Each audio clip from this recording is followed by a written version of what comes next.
Robert Frost's poem, Stopping by the Woods on a Snowy Evening, was published in 1922 as part of Frost's New Hampshire collection. The poem consists of 4 stanzas written in iambic tetrameter. Like much of Frost's work, Stopping by the Woods on a Snowy Evening takes the natural world as its subject, ascribing metaphysical meaning to seemingly banal pastoral scenes.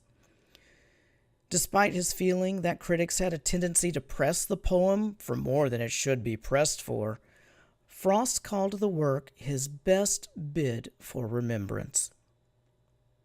"Whose woods these are, I think I know," the poem begins. "His house is in the village, though. He will not see me stopping here to watch his woods fill up with snow." In this stanza, Frost's speaker stops his sleigh to watch the snow falling in the woods on a dark winter evening. While he initially worries that the owner of the property will be upset by his presence, he soon remembers that the owner lives in town. He is free to enjoy the beauty of the falling snow. "My little horse must think it queer," the speaker goes on, "to stop without a farmhouse near, between the woods and frozen lake, the darkest evening of the year." Here, the speaker notes his sleigh horse's confusion at his master's decision to stop in such an isolated setting. In fact, the horse gives his harness bells a shake to ask if there is some mistake. But the speaker enjoys the isolation along with the peaceful atmosphere of the snow-covered woods. Throughout the poem, Frost relies on a remarkably simple structure of 4 stanzas that each contain 4 lines. His rhyme scheme, however, is surprisingly complex.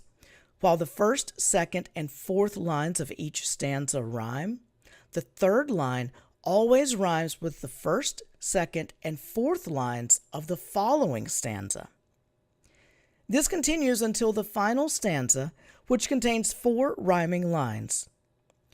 "The woods are lovely, dark and deep, but I have promises to keep, and miles to go before I sleep, and miles to go before I sleep."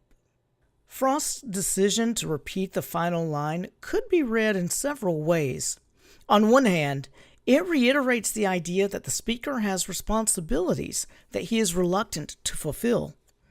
In this sense, the speaker's promises to keep can be read as a reference to the traditional duties of a New England farmer. In a time and a place where hard work is valued above all things, watching snow fall in the woods may be viewed as trivial indulgence.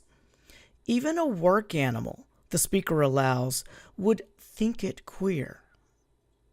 On the other hand, the repetition of the final line could be a signal that the narrator is slowly falling asleep.